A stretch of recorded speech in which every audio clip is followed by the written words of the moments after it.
Ready, set up. Coach, you took over mid-season last year, and now you've had kind of an off-season to kind of implement what you want. Can you tell us kind of I guess the key areas that you wanted to improve on when you took over, and what kind of progress you've made in the off-season since then? Yeah, how long do we have right now? I mean, we've got a lot of things we've got to get better at. You know, you talk about the continuation of last season, but you know, I don't see it that way. I mean, every season's a new season. You know, we've got new players, we've got new coaches. It's a new program. You know, do you have a little bit of insight and knowledge previously on the roster, and you know, strengths and weaknesses and things to improve on? Yeah, but it's a constant evaluation of your roster. It's a constant evaluation of the staff. It's a constant evaluation of every part of the program that needs to improve. And I don't care if you win 15 games or lose 15 games in a year. There's always things to improve on, and that's my job. My job is to find those things, to focus on the small things, to focus on the details, and to focus on what makes a difference in winning and losing. So really from the top down, every part of the program is a constant state of working to get better. You know, and improving starts with improving your staff, improving your roster, improving in the weight room, strength and conditioning. You know, improving your fundamental play in football, improving every position across the board. I mean, there's only one way to go, and that's up. That's the way you have to trend. And our goal is to win games. That's on the field. That's our job. And people ask about expectations and how you feel like you're going to do and those things. And you know, I mean, how am I going to sit here and say we're going to put a number count on the amount of wins we have? Well, now I'm conceding the other games. I don't feel that way. I don't operate that way. I don't want these guys to operate that way. Our job is to go out and do it as good as we can possibly do at all times. So, you know, every part of the program, that being said, is working to improve. Stay right there for our second question, Coach, second row. Coach, you brought in a new strength and conditioning coach after you were hired. How has the summer program gone, and how has that helped in the development of the team in preparation for the season? You know, I feel like it's going well. I think probably better to ask these guys that you know how they feel as far as their strength and conditioning and those things. But really, all these things. Do we know now? We have a gut feeling, but really we'll find out day 6 of preseason camp. We'll find out day 12. We'll find out in the fourth quarter of game 1 really how all that has improved and where we're at as far as our stamina and our toughness and our endurance and strength levels, and can we sustain those things. Coach, right side, follow the aisle down the middle and to the right. Times Dispatch. Every assistant coach has things they would do differently if they were the head coach. Doesn't mean right or wrong, just your kind of take on things. Were there a few things in your mind that you kind of couldn't wait to implement once you really got full control of this program? Yeah, well, I mean, you say wait until you had full control. I mean, there's always things as an assistant coach that you're making notes on, good and bad, and I don't think there's something you say, oh, I can't wait for that to happen. I mean, I work for Nick Saban, and there's things, of course, you do different than Nick would. I mean, no one can emulate one person. You have to be yourself, and you have to be true to who you are, number one. Or these guys are going to see right through it.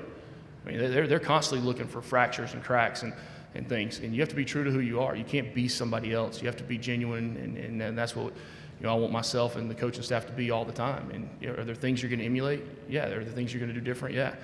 I hope every guy on our staff now is taking notes and preparing themselves to become a head coach one day, because that's what I want. I want a staff of people that grow, and I've been very fortunate to be around 2 head coaches in my career, in George O'Leary and Nick Saban, that promote growth on their staff and promote elevation of people within their staffs. And they were happy when people are able to move on and get those types of opportunities, and I want the same thing for our staff.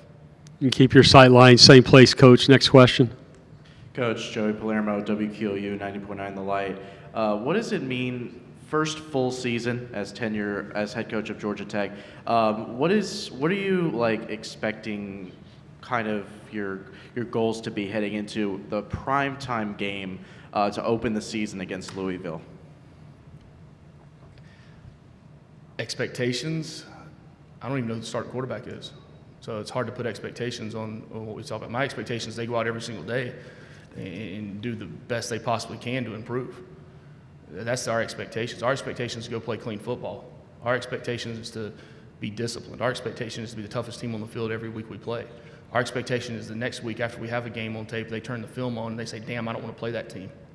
Right? That's how I want our team to play. That's how I want us to cover kicks on special teams. That's how I want us to stop the run and run the football. That's my expectation. Right? I know who these guys are. I know they're tough. I know they're smart. All right, we got to show it on the field. We got to play collectively. We got to play together. All right, that's my expectations. If we do all those things, we put those things together, we'll have the outcomes that we want. Left side, coach, second row, heading down towards the wall. Coach Jackson Caudill, allyellowjackets.com. Y'all have a lot of new faces in the wide receiver room, whether it's transfers, incoming freshmen. What are your expectations for that group, and how does the offense get more explosive this season? Another expectation question. Have we not said it? My expectations are not defined by wins and losses in production. My expectations are defined by our guys going out and playing as hard as they possibly can. So expectations are hard. They really are to say, because I don't live in that world. Because now you put expectations on these guys and say they don't get one. Now, are they a failure? These guys are going to graduate from Georgia Tech, man. No, they're not failures. Not at all. So undue expectations are different for me in the way I'm mentally, that I look at things. Now, to talk about the receivers. They're young. They're inexperienced. They're green now.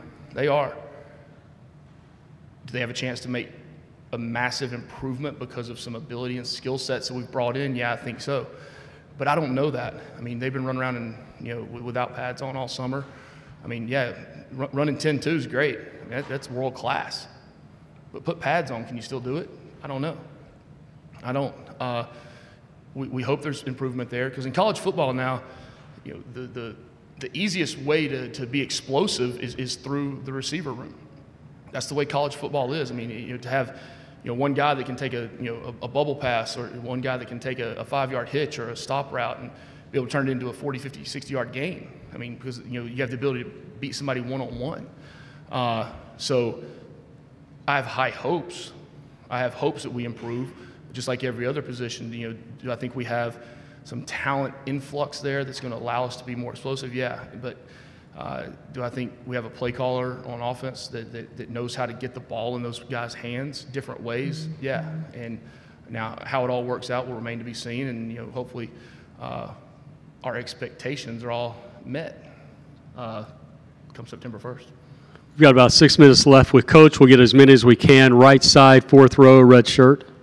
Kenton Gibbs, Locked On ACC. I know you hate expectations, so I'm going to ask about the past a little bit here. The past? And yeah. What'd you say, the past? Yeah, the past. Oh, I hate that worse than expectations. Oh, man. You got me stumped, Coach. You got me stumped. I'm kidding, man. Go on. In terms of the turnaround from last year, it was quite literally historic in nearly every sense of the word.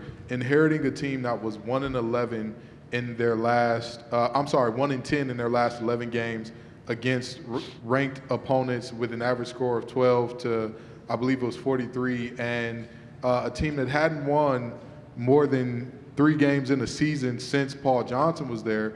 You come in and win 4 in 8 games and beat 2 ranked teams in that time.